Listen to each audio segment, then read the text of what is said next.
Good afternoon, good guys and gals. Tuesday night, today's bite. Got a good show for you lined up, man. Fishing is heating up everywhere. Dustin should be joining us here any second now. Special shout out to everybody that's on the YouTube. You guys are rocking it tonight. I see all the comments already coming through there. The 25K crappie connection, guys. We're getting there. I mean, we are getting there every day. Uh, Everything looks good. I mean, we got some real good numbers for the month of February. Everything's trending up, putting out a lot of different little shorts and things. Appreciate everybody that takes the time and comments. It really helps us out. It's getting us in that algorithm and letting us jump up more and more. We got Dustash coming in. A lot of you guys probably seen him catch a big fish this week. We're going to talk about that tonight too. Let's see if we can get Dustin on in here. Oh, I see him popping in. 3, 2, 1. There he is. Yellow. There he is. Perfect. How you doing tonight, Mr. Stash? Good, buddy. How are you doing? Man, blessed. It's starting to seem like it's maybe springtime, and you're starting to guide a little bit, Brad. You're sounding a little tired. Probably It's looking starting like it. It's starting to sound like little it's fishing scraggly. season just a little bit. It is definitely fishing season. The And fishing's you got been a good. little tanner going on. I just think Yeah, you may be on the water the last week or so. yeah. A little wind burn too. I don't know about you guys, but we had a really Oh, good storm move through today. oh, let me tell you, that storm hit old Grenada, Mississippi when I was there too. It got us again, buddy. Hmm. It It looked got us like you again. got it though. Yes, I did. I did get it We're gonna we're gonna a little talk bit. about that. We're gonna You talk bet. about that tonight. We're gonna get some of the juice out of Dustin. Like I said, you guys are rocking it out. Billy, Mr. Bobby. See Mr. Bobby at I did a the Wounded Warriors of Mississippi crappie tournament this past Saturday on the reservoir. And man, the reservoir showed out, and actually the bite was fairly tough down there. But Did you man, fish it or did you work it? You I said. I took the guys that set it up with Ozark Ag out, and Gotcha. we went out and shot some videos and got them on some live scope fish. And we got it'll be a good video when they get it turned out. They actually videoed a lot of it and Sweet. how I kind of set up on fish and kind of the tutorials on how to catch some open water fish. So it's gonna be a real good video that they shot, I believe. I tell you what, it did show out. Was that the 17-pound bag that won? Yeah. Oh my Yes. gosh, it did show out. Yeah, a You know lot of what? 15s. We missed the Barnett weight by a pretty good shot on guessing the Yeah. weight. You remember that? And we also missed Grenada. We low shot it or Yeah. high shot Grenada. So I think what Grenada have 2-day total 28, yep, 85 or something. yep, 2870 something. I think something in there. Yep. We We just should knew it be was on. going to be 30 plus. Remember, which it Yeah. definitely would have if the fish would have fired for sure. Well, Saturday, it was a pretty good wind. How was the wind up there for you guys? It was unbelievable. I'd tell you, but you just wouldn't believe me. Well, I was out there. It was Just bad. It was bad. Oh, this will tell you there was a family had to get rescued from capsizing out there, and the dad was floating on the bottom of the boat, sitting on the bottom of the boat, holding his kids and wife up uh, for a boat to come get him. That's how bad it was for us.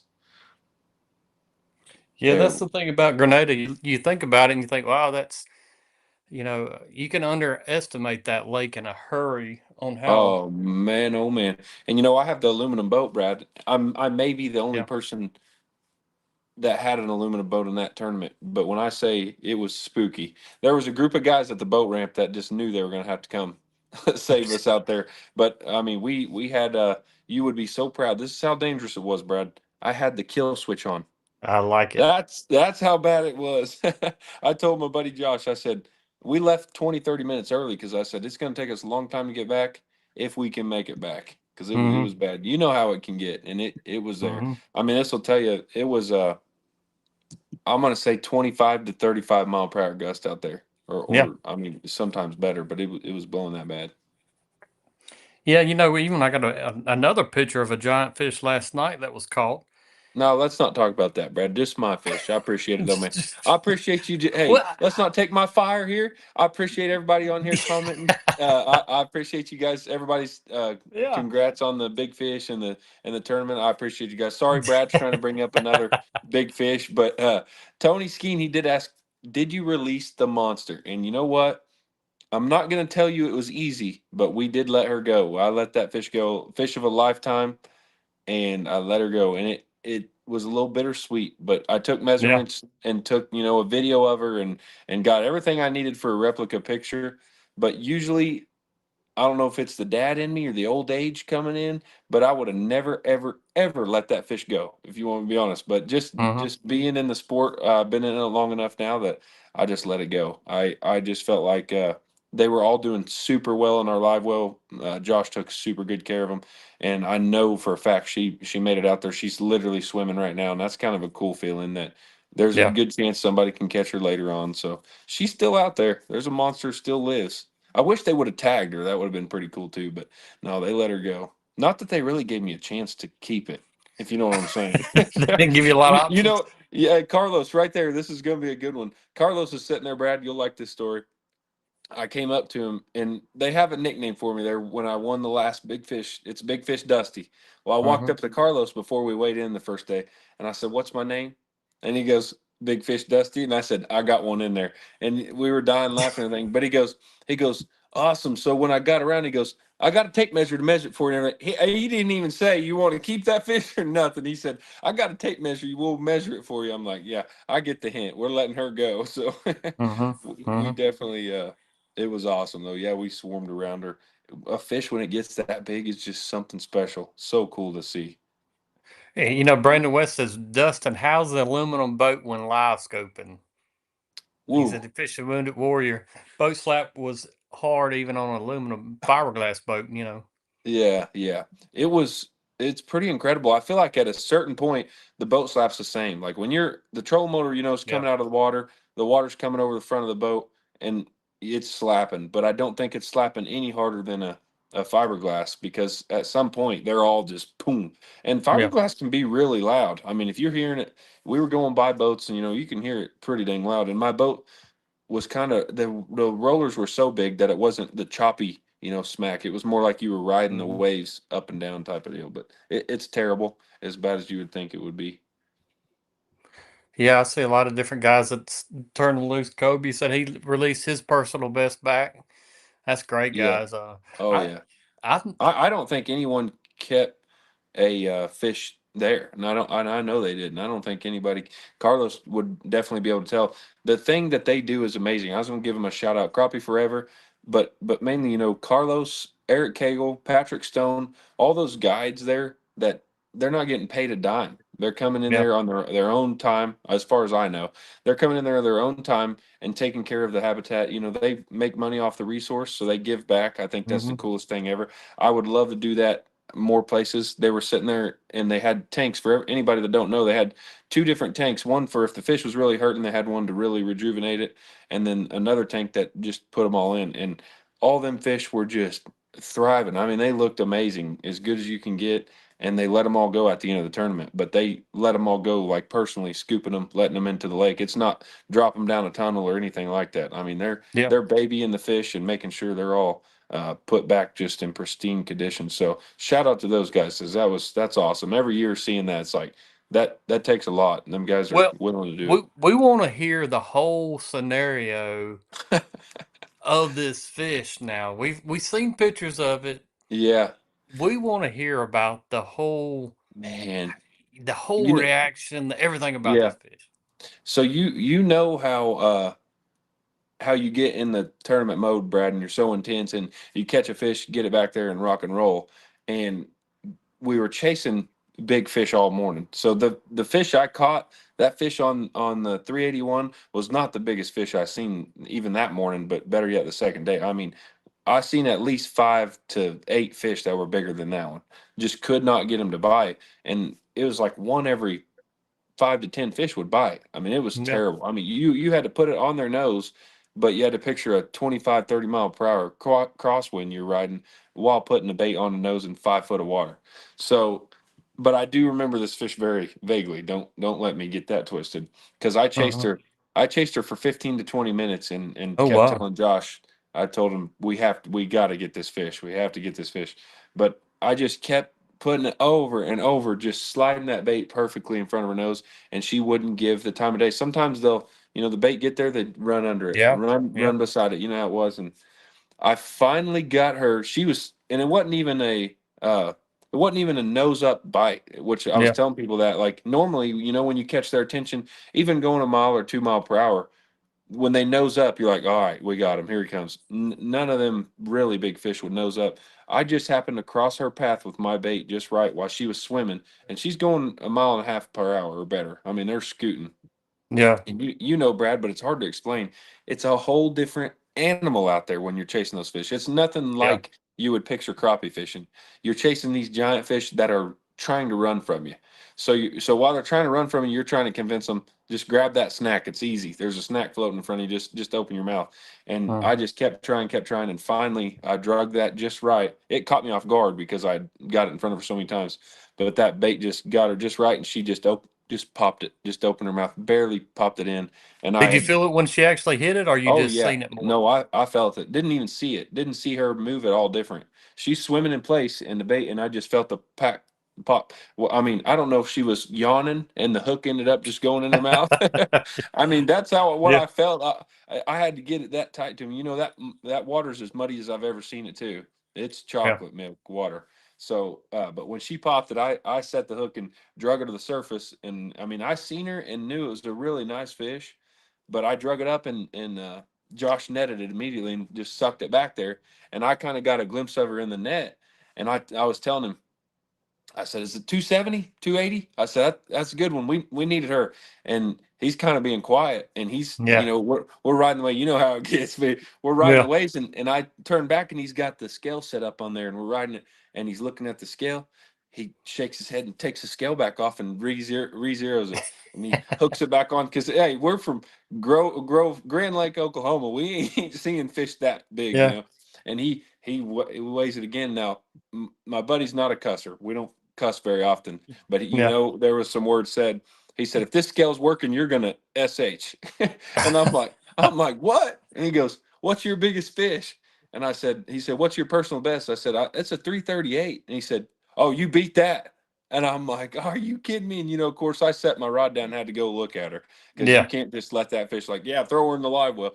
So I had to get a good look at her and felt her all up, got touchy feely with it, and then we put her down. Touchy But feely.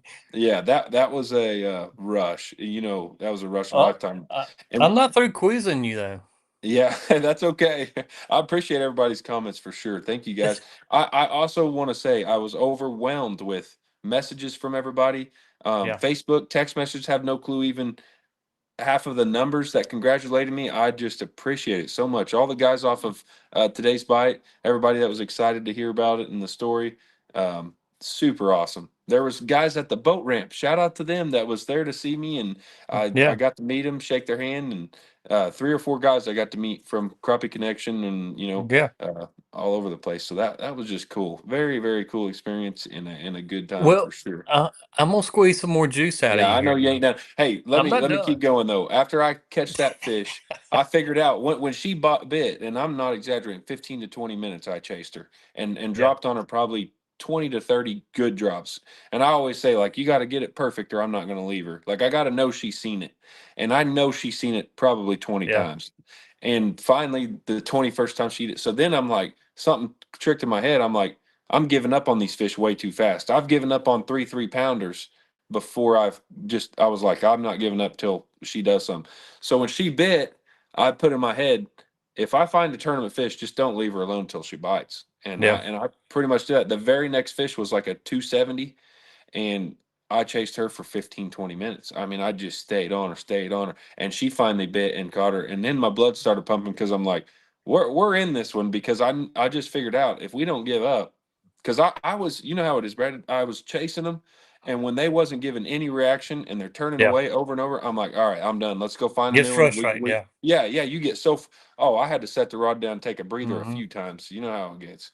So then finally I just started staying on the fish a lot longer, and that's what would get you a bite. And you only need 5 bites out there, and 5 bites Yeah. at Grenada, if you get the right fish, can get wild. So yeah, that's Well, how deep of water was you in? Like I said, I'm gonna squeeze some more juice out of you. yeah, I hear you. Stephen King, she weighed 381. I didn't clarify that, but she did weigh 381, and it was a monster. Such a rush, Now, and now, I know you're ignoring me here. I know. I'm just pumped up all over again. You know, you can Uh, relive that in your head oh five yeah. thousand times. But go ahead. What you got? All right. Now I don't care really where you were. I Oh won't yeah. bust you out that hard. Oh, I'll tell you. But go ahead. Well, tell us. I was in the schooner arm, and Hmm. and there. Daddy taught you well. That's where Daddy taught me that. And I will say, we fished the tournament last year, and everybody was giving me props for like the no practicing deal. But in Yeah. my opinion, I don't want to take too much credit for that because I get a lot of help. But in my opinion, Grenada Lake's Grenada Lake. I've been there like 4 or 5 years in a row now, and every time I've been there, it fishes the same exact way. You know, the fish are going to be doing this a Yep. certain thing, Yep. and they're going to be in the certain depth, and they just seem to do. And I truly believe either arm you can win the tournament. And I truly Hmm. believe if you got into 6 to 10 foot of water and dropped your trolling motor anywhere in that lake, you can find a big enough fish. But you just got to cover a ton of water and fish super hard. So I mean, my words was if there's somewhere else that's better fishing, we just have to outfish them because anywhere in Yeah. Grenada that you could pop a giant. You know how that works. I mean, and Alabusha is where I caught the 338. Anywhere you can catch a giant. So Yeah. if you just fish super hard and cover several miles of water and just keep going, you're going to run into the right fish. Because like I said, you only need five, and there's 5 giants in Grenada anywhere you stop. Yeah. So it's not like a big river system or something that I really had to break down and figure out. And like I said, where we got second place last year is exactly where I fished this year, and it was still really good Hmm. fishing. All right. And We'll Brad may have had a little something to do with that last year. Even I mean, yeah. he can go to the dang map of those Mississippi lakes, and I'm going to include every Mississippi lake probably, and give you a Uh, rundown of that lake. So I can't take much credit for no pre fishing, but we did go out also an hour Thursday before the meeting. You have to be off the water by 4. We got there at like 2, fished till 3:30, something like that. And I just wanted a feel for dropping on the fish because it's been yeah. 2 months since I chased Roman fish. So I got And out you were there and fresh. yeah, I was fresh, all right. But I got out there and caught a 250 and a 202, and I said, honestly, that's good enough. We're just going to have to fish really hard to get back into the rhythm. Yeah. It took the first couple hours of the tournament morning to get back to where you size fish, like where your eyes. I caught Yeah. a couple like 140s, and I'm like, okay, we got to go bigger than that. It's just hard to get your mindset like you're looking for a car tire down there, not a crappie. Yeah. And we're going to talk about the baits, of course, because that's Yeah. what I'm getting a lot of questions about baits. Oh But yeah, I and we'll see go to. I that. don't want you to release the color quite yet. We'll talk Yeah, about the color, for sure. and I already know what you caught it on. Yeah. But uh, what was the bait style? It was a baby shad. And The OG. yeah, the OG baby shad. And honestly, baby shad's got to be one of my favorites. I've used it since I've been 10 years old. I mean, I Hmm. baby shad's always been a go-to here. Um, but it swims through the water real nice when you're trying to push it with that pole. I used a 16 Yeah. foot pole too. That was another big question. Yeah. 16-foot K rod. I would have loved to use the 17 foot or the 18 foot, but it was so windy that a 16 foot was all I could possibly bear. And who fished the tournament knows what I'm talking about. I mean, when that crosswind hits your pole, it's like you're holding on to 20 pounds in your arm all day long. And my arm's just reaching Yeah. out, all day. So the 16 foot was all I could handle for the wind it was blowing. And Steve Sullivan, Stephen, I seen he was on here. Congrats to him. I believe he got sixth or seventh place, and he came up from a few places down. So he did really well, and I knew he was going to. I remember saying, Hmm. "Oh, Steven Hell would be yeah. up there for sure." He showed up and showed out too. So And going back to what you said about Grenada Lake and going back to what's worked there in the past and what yeah, makes sense. And, you can go back to these different bodies of water and you say, all right, I can see these conditions are lining up yeah, to once before. I can't tell you really what I ate an hour ago, but I can tell you where I caught some big fish at just Exactly. about on any body of water, and I Hmm. think it's just part of being a fisherman to say, I can't remember anniversaries or different dates all that well, somebody's birthday, Yeah. but I can tell you probably where I caught, Agreed. some big fish Oh, at on a particular lake and what time of exactly. year. I can show you a couple stumps on Grand Lake that I know exactly Yeah. what the fish looked like still. Right, right. For sure. So it's really neat that just going back and having that confidence and you saying, "All right, this is where they Exactly. should be," and Yeah. go there, and all of a sudden Yep. they're there. That's a Hmm. big For mindset with sure. these tournaments. Is you've got to have your mind in the game that Agreed. you can't get defeated. It's even like guiding Oh to man. Yeah. you get I'm out glad there you and brought the that up. lake's fishing rough, and Yep. you've got to put in your mind that we're not going to give up. Yep. Yep. And it's just stay focused on the task at Yeah. hand, eliminate and keep putting together the pieces that's working. For sure. Grenada Lake is the number one of doing that too because your luck can Yeah. switch really fast, but it's hard to stay hooked up. Hmm. You know what I'm saying? It's hard to stay hooked up and chasing those fish constantly. We did not have five fish, Brad, by like 10 o'clock the second day. I mean, Yeah. we might have caught 10 fish the whole day. I mean, Right. it was that much of a grind. So you got to keep telling yourself, it's going to happen. You can do it. We didn't have like 9, 10 pounds by 10 o'clock, like I said, and then we caught three fish in probably a 20-minute span over 270, 285. Yeah, a 3 pounder. So day two, we caught another 3 pounder of the tournament, but we just Mm. didn't weigh her because it wouldn't have won big fish. But she would have probably went 320 or so, and we caught her a 277 and like a 289 in 20 minutes. Yeah. Just bang, bang, Bang, bang. bang, bang. It's like Yeah. they pulled up and bit just for a split second. And if you weren't there and fishing hard, you wouldn't have caught them. I mean, Hmm. it was those three fish can change a five fish stringer real fast. And we're talking about chasing these fish, open water tournament style, hard fish and running fish. I want to hear your actual setup. What size jig Yeah, head? What yeah. size letter are you using? Because I've Hmm. noticed I've had to switch up things with running fish over the last couple Oh days. yeah, yeah. I'll tell you. We used a 1 ounce tungsten Yeah, weight above a 16th ounce pink jig head. And I knew you'd love the pink jig head. And then another tip I'll say is we ran our jig to weight to keep them in front of the face, I mean, that far apart. The water was right. so chocolate milk, they ain't gonna see the weight. So I mean, I would run it like that far apart. And then we had 12-pound fluoro on there, so it would Hmm. cut through that water. I mean, when you move left and right, you need it to move left and right real fast. Those fish are swimming super fast, and you need to get it on them. Do you think those fish are actually spooky or are they traveling? Because I kind of see a difference in how sometimes these I fish was gonna move. say, I think a little bit of both, because some of them you roll up and they're already swimming, Yeah. but a lot of them big ones were just sitting there floating. And then when I get into 15, 20 foot range and my bait's just about to hit them, they start running. So I think a lot of them we would spook for sure. Yeah. There Once was they there spook, was a it's different. fish. Yeah, oh yeah, for sure. There was a fish on a stump that I will never forget the rest of my life, Lord willing. If it wasn't 4 pounds, it was 4.5 pounds, and it was sitting on a stump. And I tried three different presentations to it and sat there for about 20 minutes trying to get her to nose up and eat. And then finally I just reached my rod down and slapped her in the side to get her to start running. And I hit her. She started running and I chased her for another 10 to 20 minutes. It was a absolute monster, but there is a 4+ pounder swimming out there that Oh has yeah. my name on it. I promise you. I seen a real good fish yesterday that I thought was well over three, and Man, that's crazy. it gets to where that tournament you got to get after those good fish, and you got to keep Oh yeah. on them until they finally blow out there or something else. But I give a fish about 15 minutes, and then it's kind of like, ooh, they get so spooky, and that you're like, Oh yeah. they start dodging and ducking and diving and everything Yes, else. It yeah. gets really And then challenging. I think almost I have this theory, you chase them long enough, they forget what's going on. Yeah. Like it's almost like they're resetting, everything's Hmm. resetting, and they're kind of starting to set back up. And I kind of will get this weird feeling like when they start setting up right and I can set the bait across them right, she's gonna eat. Like you almost know when they're setting up different. Like it's a different than they're running from you. versus they're feeding.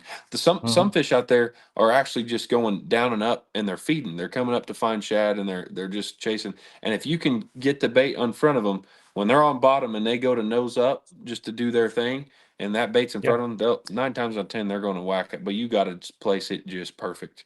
Carl I get a. Dearman, real quick on Grand Lake. He said he went to Grand Lake and there was a lot of dead shad up there. He said, "What causes that? It was the freeze we had, super Hmm. cold, and we had a shad kill. So that's probably why the fishing's going to be pretty tough for a little while too. They're just gorged with shad." I got another question that's done scrolled past my feed there, but they were asking, do you try to keep a limit of keeper fish in your boat, or you're just saying, all right, we're gonna get the Yeah. 5 that we need and then start hmm culling back from there? I get the 5 we need. I'm the way my mindset is. We're there for first place. We're trying to win it. So I say 5 fish over 2 pounds, and then we'll go from there. So say the first fish of the morning was 150, we just throw it back. We're Yeah. trying to get a tournament fish, 5 tournament fish. Even and going back to all the That's years at that I, Grenada. I fished as well, you know, we would I wouldn't try to put too many fish in the live well. Back then, all the terms were 7 fish tournaments, but we would Yeah, try to have no more than 8 in the live well yeah, at a time because it seems like you start packing those live wells with fish, they die hmm easier. You give more water, more room, and they get less stress, in my opinion, anyway. So we never try to for keep sure. over 8. We had one backup, hmm and everything else, we'd cull Yeah, and I switch them say that. out or Yeah, whatever. ours was 6 now. We get 6, Hmm. and we do the same exact thing.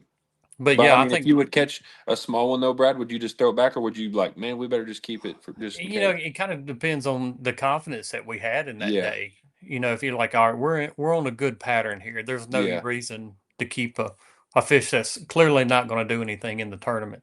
yeah, So I would do the same thing that you're yeah. talking about. Yeah, let me And, rephrase that though, because Grenada's the only place you're going to catch all over twos, or it's not going to do you no yeah. good. Like if you're at Grand Lake, you don't want to throw a 130 back. It Hmm. all depends Hmm. on what lake. So don't think, hey, Dustin doesn't even keep them unless they're 2 pounds. Some lakes, that's a whole different story.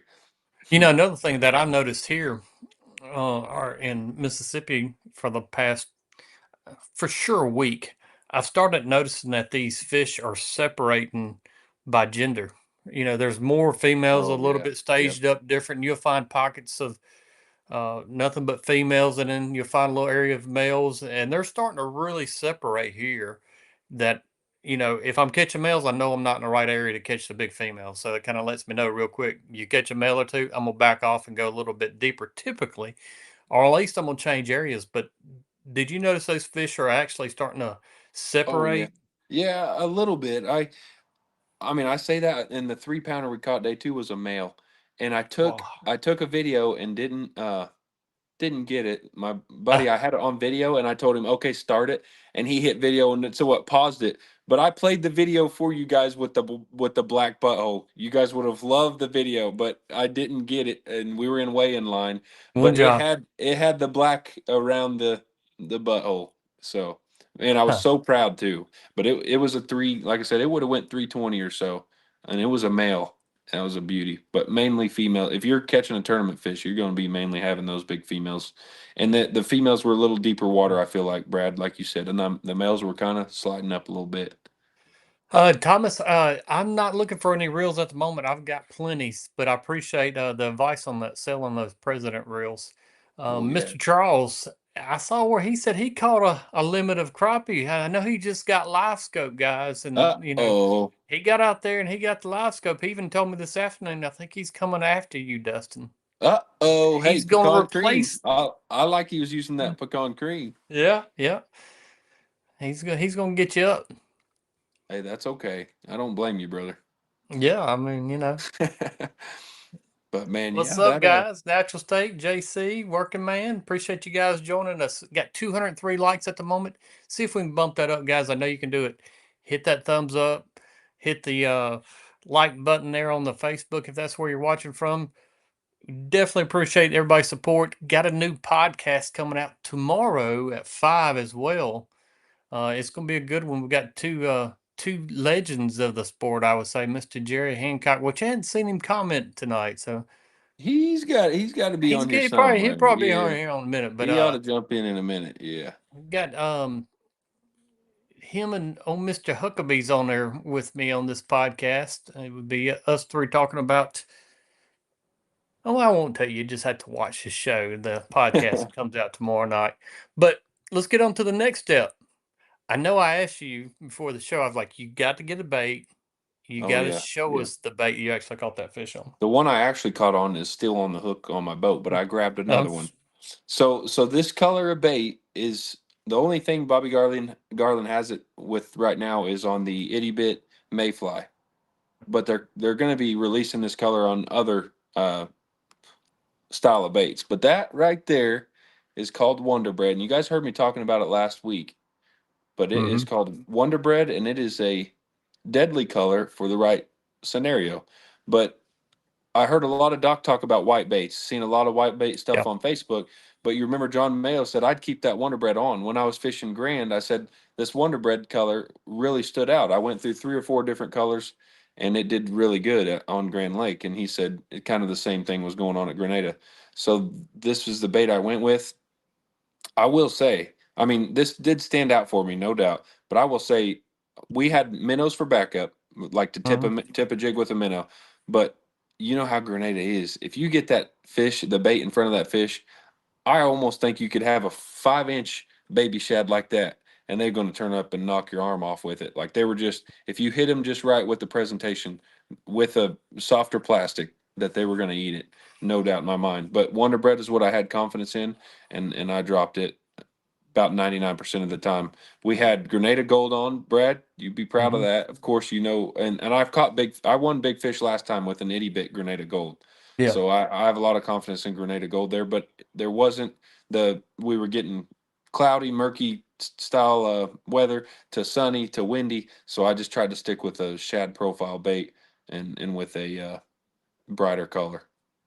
Johnny Coleman, I believe Dustin said, what, 6 to 10 foot of water you were mainly keying in on? Yeah, I mean, I think I caught the really big one in 4.5 foot of water. So I would go up to a lot of fish were caught really shallow.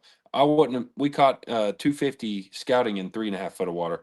So I would run all the way. I mean, I would start checking shallow for them big ones, and they like to lay on that bottom or just be a Yeah. little bit off of it. But I wouldn't be afraid to go shallow at all. The deeper fish, and everybody will agree that was fishing there at Grenada, the deeper fish would just not bite. Anything past 6 foot deep. I could go out into 15 foot of water and see 5 to 10 3 pounders in a day, guaranteed 3 pounders. But you just could not get them to bite. I don't know if it's the water clarity down that far Yeah. or That's what I was thinking. the coldness of the water, but you could not get them to even react to the bait. Not nose up and not like what they're seeing. I mean, it's like you couldn't do anything to them. You couldn't get them to bite or do nothing. So I tried to stick into that 6 foot or less water. That way I would know, I would have confidence they were going to bite. Now I did chase giant fish out in deep water. Don't get me wrong, just in case you Mhm. could get one to bite. Biggest fish I've ever seen on the screen was in 12 foot of water, and we chased her for a long time. I've got a video of her on the live scope. And I told Josh, I said, take a video of this fish so I won't forget her. He sent it to me every day since the tournament, so don't worry. Well, I'd like to see that. Send it to me. I might Yeah, I post it on. will. I Everybody will. wants to see it. Show us It what a was a big. giant Send it to me. crappie. I'll post it for you. I will. Deal. And we go back to that color, and you said in the beginning that Grenada Lake was super muddy, Oh, and it's crazy. and I think about that color. Probably to me, it stands out as a muddy water. And I've got See, two I baits wouldn't that have I've been guessed using. that. Yeah. I wouldn't, but I always muddy for me. I'm thinking dark color and more of like a something with a lot of glitter. But I've never really got into the Wonder Bread deal until just recently. And I went fishing with Skylar from Bobby Garland Baits, and he had a Mhm. little handful of all kinds of different colors that are coming out eventually. And he said, "Here, grab." I grabbed a big handful of them. I've got a heck of a deal of awesome colors, but that right there, I was looking through it, and you know how Yeah. you go through all your tackle when they're not biting. And I said, heck, let me try this. The first 3 fish I dropped on hammered it. So I'm like, man, it's got to be Bingo. working. Yeah, yeah. Something that they're seeing on that color was getting them to fire for sure. Dark colors that solid white like that, and I think that's almost like a bright color. I would consider that Yeah, Wonder Bread almost a bright color. it definitely is. It's a different, and it's got a lot of red. It's got red, yellow. blue, all kinds of different flake in it. But Well, do I think they see that as much as just the all white? No, I think it's a flash of all white that looks just like a dead shad floating by them, or like a yeah. wounded shad floating by them. And I don't think they can resist it very much. I mean, it looks just like the dead shad that Carl Dearman's talking about floating at Grand Lake, and that's Hmm. what I was trying to mimic. And it looks identical to what those little threadfins were looking like. Yeah, I mean, it's definitely I think a White and water. chartreuse is a great color for muddy water as well. So that's Yeah. probably where the white comes in so well. What was your water temp? Do you recall? Oh, I want to say it was 50 degrees, 50 to 54 Yeah. degrees, right in that area, depending on the depth of water. If you went way up shallow, it's 55 plus a little bit, but Yeah, guys, this is y'all's show too. So if you got a question, please for shoot them sure. out there. We'll be glad to answer them. I know sometimes I get caught up. If you asked it and I overlooked it, it was not intentionally. Yeah, So please. post it back up there Yeah, again, and please. I'll try to get it to you. This sometimes Because this I feed only gets carried see up. I only see the first quarter as well. So if you guys asked a question, I missed it as well. Yeah. And I really appreciate all the congrats and everything, guys. That means a lot Hmm. to me. I tell you what, I have respect for everybody that goes out there and tournament fishes and puts their, I guess, self on the line to show if they can still compete or do Yeah. what they say they can do. Because I feel like it's a lot of risk for me to go out there and do that when I'm on here trying to explain to people how to catch fish and do this. Yeah. When I mean, you know what I'm saying, Brad. So I really appreciate it, guys. It felt really good to go out there because the best of the best is I feel like Grenada Lake is going to get most boats. There were 72 or 75 boats, and you're going to get your best competition at a lake like that. And there's no other place to get better boat control than that lake as well. It'll get you lined out quick. What and I got Chris Martin. He asked a question. He said, "Never creek fish for crappie before, and love to try it. Any advice about crappie in the creek?" One way to know for sure, if you're fishing from the bank, it's a little bit different. I would really key in on eddies and things like that, bridge pilings, anything that would create an eddy for those fish to get up into. Also, the podcast we just did was with Joel Harris and Sam Heaton, and we talk about that. So, Chris, if you hadn't checked out that podcast, you might want to listen back to it. It was posted last week, and we kind of give you some advice on actually catching them in the creek. Um, Joshua, he's asking, y'all fish the Barnett? Yeah, I fish it. I don't know how many days a year, a good bit, and Lots a of good days, bit. huh? Yeah, It is definitely it's going to be a record year on that lake too. It's got yeah, that's some awesome. toads coming in it. Johnny Coleman, he said, so if you did not use minnows, did you use any since? Johnny, we would tip a minnow a few times, but the minnows we got were so big that I just didn't have as much confidence in them. But I don't think there was a difference between a minnow and a jig Yeah. whatsoever. Like I said, if you got the jig in front of them, they're going to bite it the same as a minnow just because they're going so fast and have to react so fast to bite the bait that it was more like it's just a reaction bite. They Mhm. blew up and smacked it. But I wouldn't be afraid to use a scent there at all if the fish would hold still. But Yeah. I just don't think a scent does you well because, like I said, it's all going so fast. If them fish were just floating there, I would put a scent on for sure. But if they're running constantly, your bait's coming by them. I mean, so fast that they have to just peel up A and hit it. reaction. It's a Yeah, it's a reaction strike. reaction strike Yeah. instead of getting them to turn up and smell on it and mess with it. And I Cliff think the difference Bombas. between those two, I want to answer that real quick. The Okay, difference yeah, in between what he's talking about, when you would add scent more, chasing those fish is you're going to look for that reaction bite, and that's 90% of that time that bite's going to come off as a reaction. So if you're yep, having to chase them down, I don't really think scent matters. But if they're sitting still and you've got to put that bait right on their yes, nose, agreed. I think the scent comes into play at that Oh time. yeah, and schools of fish scent can work well too. Hmm. Cliff, I believe it's Bombas. I'm sorry if I'm pronouncing that the wrong way, but he is the champ of the tournament. He actually won the tournament. He just said, "How Oh, you guys nice. doing?" So he's checking in a little bit here. Oh, Oh, we got to Cliff. hear his. We got to get Yes, his we do. fish Yeah, we report. we need a little Grenada Lake fishing report for Cliff. You know, Yeah. me and him were in eyesight of each other, so that'll tell you. We were Well, I both know in where the you hot were spot. then.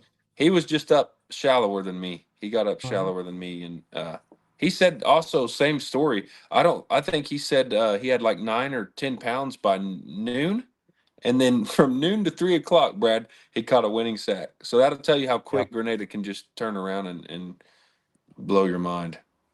I got David. He's asking, could you guys give me some advice on how to keep from getting tangled so often with fishing a half-ounce sinker above the jig? Mine gets tangled on the drop fairly often.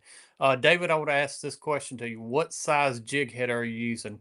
That's pretty common if you're using, say, like a 32nd ounce or a really light jig head, just because that sinker is sinking so much faster than that jig head, and also how close that you're presenting the jig compared to the weight. Um, Go up in size of your jig head if that's happened, and even often as well is scoot the weight a little bit further up.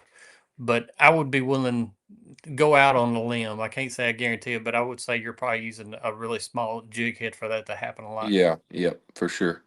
And yeah, if you just get a little thicker line too, sometimes that helps to kind of keep Mm-hmm. it straight. A little Um, stiffer.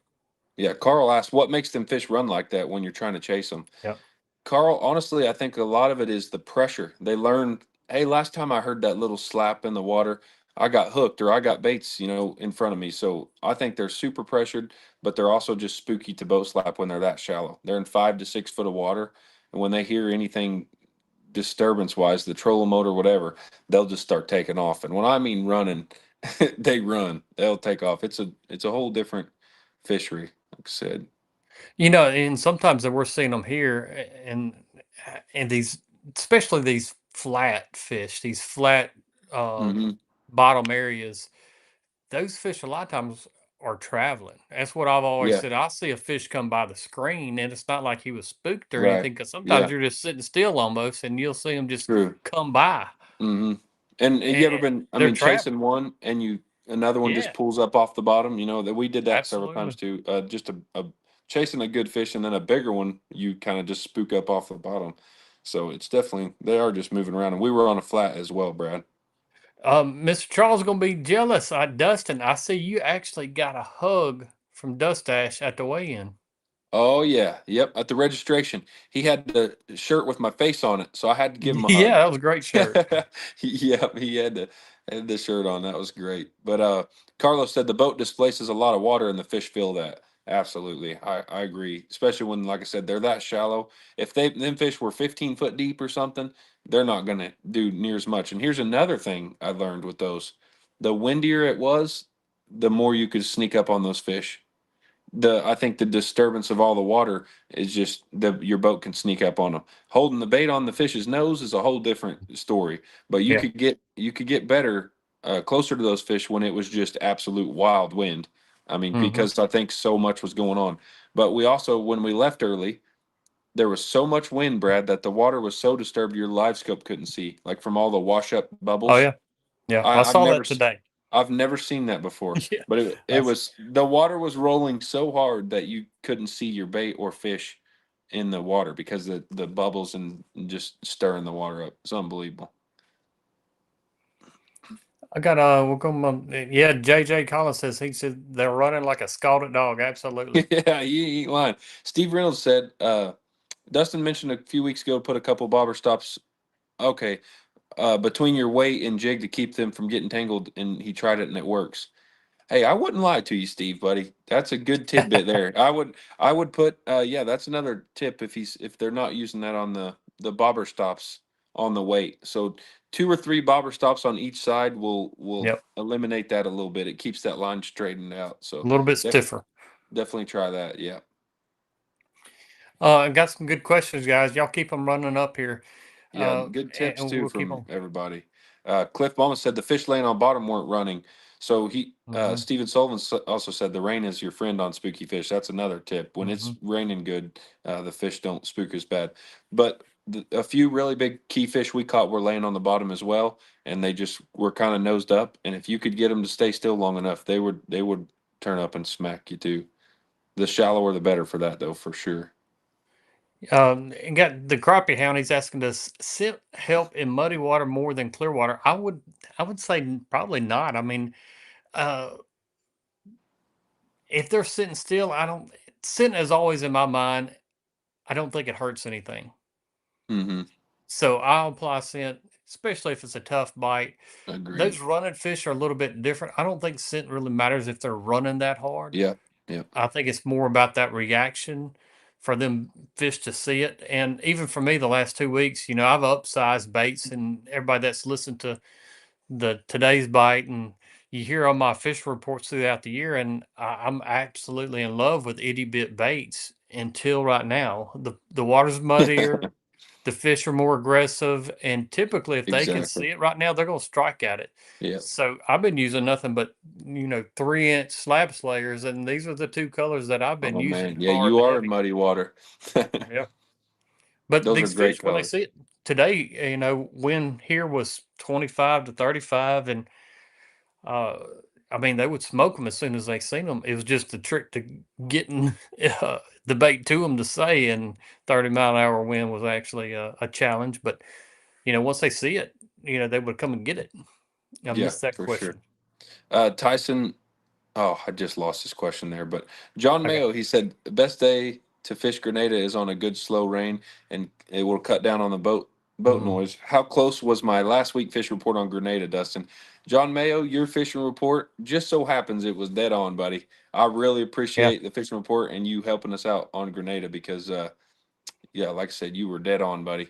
Exactly. You and Brad sounded identical. Like you both have fished that lake a few times. We old timers. For sure. Yeah, you both at the same time said the same exact thing. But yeah, I appreciate it very much. All the help and support. No doubt. Tyson Hasten fished my first tournament at Poverty. I'm sure Poverty Point last week and loved it. Been hunting that 3-pound crappie last 2 weeks. A 2.8 and 2.7, 2.27s. Guessing Grenada is the closest place to Northeast Louisiana to find one. If you're in Poverty Point, you're probably on some in that lake. I would be willing to guess. Yeah. I've heard a lot about Poverty Point through the years, hmm so there's But probably quite a few in there. Grenada would be definitely my go-to to try to Yeah, get one. yeah. No doubt. Grenada's number one in the nation for a Yeah. reason. Yeah. Larry Jones, I did not keep the fish. I ran over that a minute ago, but uh, we released the fish. She was super healthy, and they took care of all the fish at the tournament. I got measurements and picture and everything, so I will get a replica made of her, Lord willing. But she's out there just thinking about me right now. How good a care we took of Yeah. her, no doubt. Yeah, Jason, there definitely could be video of chasing some open water fish in the future. And Oh yeah, those hard open water fish, the problem would, well, I guess it's not really a problem. Is y- Let me see how to getting somebody to hold on good enough to take the camera. yeah, that's right. Sometimes, a lot of times, it's jerking around, and that's why I sit and have my clients sit down because I'm afraid somebody would fall off the boat and possibly myself. Exactly. For sure. It is when you're chasing them like that, yeah, it's real bad. I mean, uh Hmm. you can throw your buddy off the boat pretty dang easy. About happened a few times. I got Jeremy. He said, when crappie short strike, do you think it's a profile issue, color issue, bad timing on hook set? Had a good fish hit a couple times the other day, and every time I set the hook, I missed it. That's a wide open question there that can go a lot of different ways. Yeah. For me, I want to try to pay attention to probably what happened there, and I'm gonna look at a lot of the things that I'm using at that point. I would start downsizing, and I know I'm saying using big baits, but a lot of times if they're missing the baits, they're swiping at it, they're not actually inhaling it, so it could hmm be a size issue. And it's like my units anyway. A lot of times I'm running two units that are not synced together. What's the word I'm trying to use? Linked together, Oh and yeah. I have a slight delay in there. So a lot of times we'll feel the bite before they see it when I'm running two units at the same time. But I try to tell the client, especially on those upward roaming fish, before you set the hook, try to feel it because we're using these bigger baits. So typically you're going to fill them with a bigger bait. Um, Yep. so hopefully that helps you out. What do you think there, Dustin? Yeah, I would say if you're getting short strike like that, I'd just start changing profiles, try to find something that they're just wanting to suck in a little better. Go a little lighter, go a little smaller, different hook. I mean, I get a little wild with it, but uh even on the bite, sometimes when you're chasing them, if you do something different with the bait to make them strike it a little better, like bring it away from them a little faster, or bring it to them a little bit. I mean, make them reaction strike. Just a little different presentation would help, I'm sure. Maybe put a Mhm. little, like the slab hunter, if you have that little tail action on the back, something with give them a little bit extra scent, all kinds of stuff. John Mayo Mm. said he's sitting here listening while he's tying his white hair jigs on because they keep getting ready to. John, I gave you a shout out, buddy. You were dead on with the Wonder Bread and the white color, no Yep. doubt. What were the measurements of that fish? The measurements were it was 16 and a half inches long. So that'll tell you how wide that fish Yeah. was. It was incredible how the back of that fish, I'm not exaggerating you, Oh was yeah. that dang thick. It looked like a largemouth bass sitting. I mean, think of a 4 pound largemouth, and that's dang near what it looked like. But I want to say the girth, I have it written down, but it was 14 something inches round girth. So Mm. it was a thick old hammer. A thick old hammer. Big Oh, old thick gal. old moss back. That's what we call them around here. Big moss back. We She got had moss growing on her back. 313. She's so big. 313 likes, guys. Make sure you hit that thumbs up, like button for us. Gonna keep it going. We're here every Tuesday night. So if you're getting into crappie fishing, please join us on Tuesday nights here on Today's Bite and Crappie Connection. Brought to you by Bobby Garland Baits. As you can see, Dustin's proudly representing tonight. Absolutely. And you get on their little website, you can find some of the colors. Now, the Wonder Bread's not available yet, but I'm sure it's Yet. in the Yeah, it will be. production right now. Yep, it is. But you can get 15% off if you go on LureNet and use discount code Crappie Connection 15, all one word, no spacing. But LureNet carries all the Bobby Garland baits that you can ever imagine. John Breland, you'll be my cameraman. Hey, I'm ready. There we go. Also, Danny, let's see if I got that on there. Have you guys ever tried the Easy Baits reaction? Yes, I have. And let me tell you, those bait things will stay on there all week long. They will, they stay on a hook better than anything I've ever seen.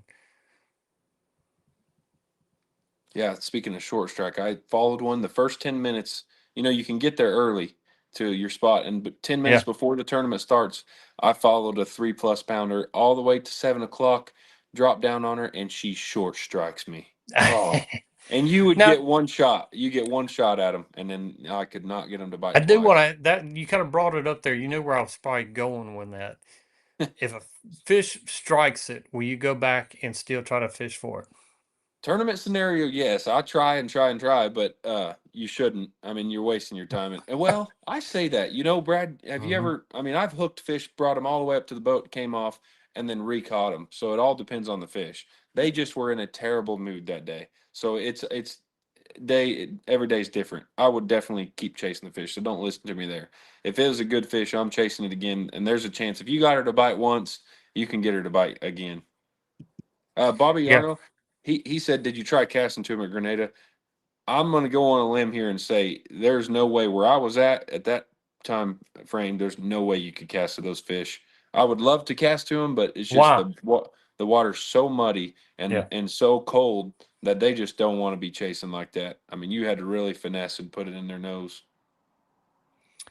All right, James, what March wind conditions move you to choose between casting, long poling, trolling when guiding, or fun fishing? For me, guiding's a different scenario between fun fishing. Fun fishing, I'm willing to try everything. Yeah, even stuff that don't work. I You do know, that. absolutely. I'll go on I a do limb and that. try everything fun fishing, just because Yep. typically I don't have the pressure of putting, fish in the boat to say. Far as wind conditions, you know, the casting, you have to have fairly good visibility in the water. And what I've seen a lot of times in March and right now conditions over the last week and a half, for me is the water's been dingy. Now some lakes you can go to and they're still really clear. So if I have a clear body of water, I think long line would definitely work right now. I know it will. So it kind of depends on that water clarity. If I'm a long line troll, long poling for me is if those fish are running, if they're spooking, long poling's going to be, up above casting because you can keep that bait right in that strike zones for so long, like Dustin did for 15, Yeah. 20 minutes. Yeah. And also, the long polling, even on a finicky bite, when that bait has to stay in that strike zone for a longer period of time, long polling's going to be the king of all kings, and Oh, that's for why it sure. dominates because it just fits that scenario of all around so much. And I would not recommend chasing a fish for 15 minutes. That's truly a really, really, really long time. Any other scenario time Yeah, frame, I'm never going to chase a fish that long. Even guiding, I would never, unless yeah, our only thing was to catch that one yeah. fish. And that then you're just going to try your best for sure. But yeah, that when I say 15 minutes, it truly was 15 minutes, and that's really, really long Oh time to yeah, chase a fish. Stephen Sullivan said he hooked one fish on the third bite and he lost her. It just bit yeah. very light. So yeah, you'll get them to turn up a few times sometimes. I got two questions I want to get on here. First off, David, appreciate you joining. First time listener. Glad you're here with us tonight. Make sure you hit that subscribe button. I see you on YouTube. Love you guys For doing sure. that every week for us. We're All the growing. first We need time your help. viewers, we First appreciate time you guys very viewers. much. I've noticed a lot of them on here tonight, so I Hmm. appreciate you guys for tuning in. No doubt. I got Jason. He said, "Is it easier to chase with a transducer on the pole versus a trolling motor? What are Hmm. some of the tough points to learn if on the trolling motor?" One, boat control. Yep. Yep. Number Uh, one. yeah. Boat control is the hardest thing to learn, but I just, in my personal opinion, there's no possible way to compete at the Mm-mm. highest level with a trolling motor on a side mount Transducer. on chasing Roman fish. There's just no Yeah. way. You No have to way. have your trolling motor following the fish and being able to maneuver your bait and everything. Yep. Um, Kind of hard to explain, but if you have the side pole mount, there's just you got too much going on in your head and working everything for Yep. sure. Yeah. It's a big difference, especially chasing down open. Only way I would have a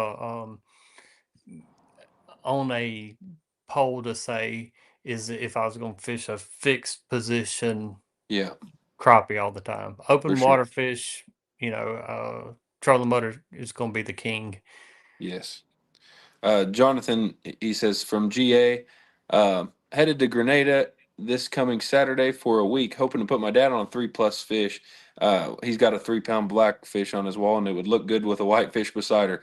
Well, let me tell you, Jonathan, it's one of the best years to go do it. In the last 4 or 5 that I've been to Grenada, Hmm. it is the best year to go catch a 3 pounder. 100%, in my opinion, 100%. I've seen more 3 pounders there than I've ever seen since fishing it. Billy Ward, do you have brakes on your boat? Uh, I have Oh boat yeah. brakes on my boat. I do too as well. Yes, I had them both cranked up. They're 55 pound thrust, and I've got them rocking and rolling. Shout out Yeah, to uh, shout out to Power Brakes. absolutely. They're game changers. Yep. Steven You know, Sullivan has a very good point. Chase Petty is very good, and he uses a it's not a side pole mount, but he has the cable that you twist. Do you hmm, know what I'm talking about there? yeah. So he stays set up, and there's a cable he can twist his hand left and right with the troll motor. Does really good too. So I will Wow. take that back. He does. Yeah, he competes doing it. So Is he doing that and rolling the trolling motor in? yeah, trolling motor Wow, hand cable in his hand and has the pole in his other hand. But I man. mean, when he sets the hook, he pulls it straight to the net guy. I mean, you can't net the fish or anything. But Yeah, that's pretty awesome. yeah, it is. He's and Kenneth Pierce, Hook City TV. Shout out to him. But he uses a side pole mount too. Well, it's the cable. So none of these are the Mhm. a hand on the pole, but they're cables, and he does really well too. So it's doable, but just jump on everybody else's train and use the trolling motor. Just trust me. Yeah, I agree. Um, what's your typical pole setup? I have a 16-foot rod. This is what I used, and this is what I typically use at home with not spooky fish. I'm going to get away with the shortest rod I can use. So I'm using a 13-foot Patriot here from Huckabee Rods, and I'm going to use 12-pound fluoro and have a weight above a jig head 99% of the time. And Brad, Yep. you probably the same.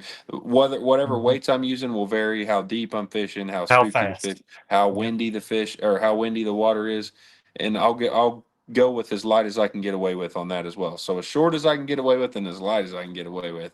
but you'll flex with it. Yep. William Rogers, come on, man, have a little faith. He said it's almost impossible for good boat control with a light aluminum boat. It's doable, buddy. I promise you, it's doable. The stash does it. Yes, you can get away with it with aluminum boat, but you takes a lot of practice, lots and lots of hours, and just learning what your boat does in the wind. But I think in a good size aluminum boat, you can do just as much you can with a fiberglass. You just can't go across big water as good. That's the only thing that holds me back Yeah. really bad. When I'm guiding, I got to cancel a lot of trips because of the wind. I just can't bounce around spots or anything without just getting soaked and beat to death. That's the only part that stinks. Yeah.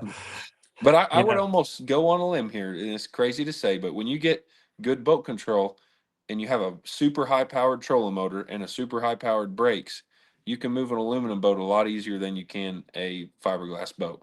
If you think Hmm. about it, you can go a lot faster and you can stop way faster. So I'm out there just flying around on that thing. So Hmm. yeah, Carlos said my boat is 8 foot wide. That Hey, is true. I promise it doesn't help. It almost I think makes it more like a parachute out there. But my boat is wide. It's wide.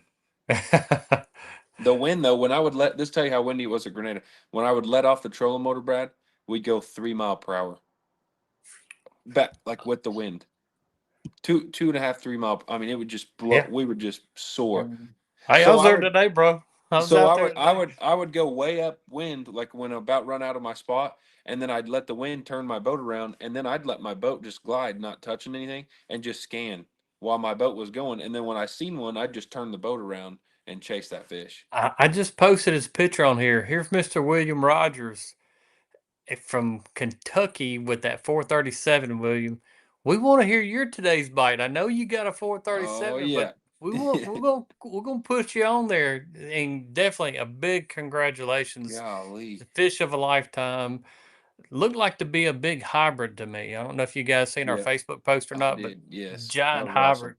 Monster. Stephen King said we had 78 mile per hour winds here today. I Hey, believe Stephen, them if here you too. hey, we could go catch them in it though, buddy. Don't you think? Keaton Forrest, he said, "What boat are you running?" If you look up a Grizzly Tracker, that's what I had.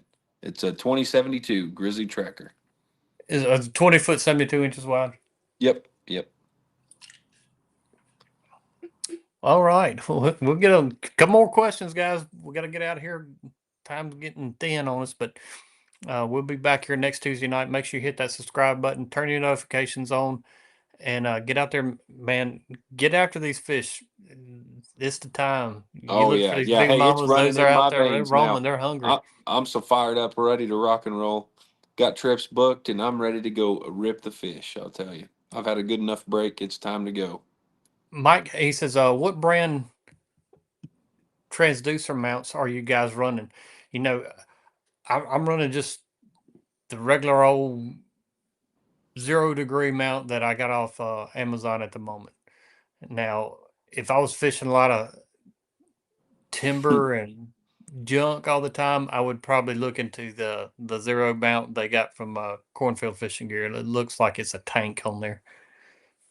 Man, I can't believe Alex Hall waited till the end to remind me that they've beat me by one place 2 years in a row now.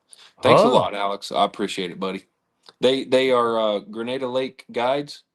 They do a guide service up there, and I enjoy visiting with them every year. But day one, I had them beat, and in line, I'm like, I like this a lot better because I was one place in front of them. Day two, they jumped one place in front of me. So that's what mm-hmm. I got. That's what I get for saying something. Yep. Yep. Karma get you. Yes, it will. Clinton, do you use your power brakes on a separate battery or your cranking battery? Mine's just running off my cranking battery because if you think about it, you're not uh, using it consistent all day long. It's just for brakes like your car. You're not riding around all day with your brakes on. You're Hmm. just using when you need it. And same way through those brakes. So I just use my cranker batteries. And we had Big somebody wake up Jack, from a nap real quick. This is a little sponsor man here. a little sponsor. Yeah. Mr. Big Jack, yes, I Now, do long line you a want to lot. talk about a 381 slab? Here he is. Old Bojo. There he is. He's got his camo on.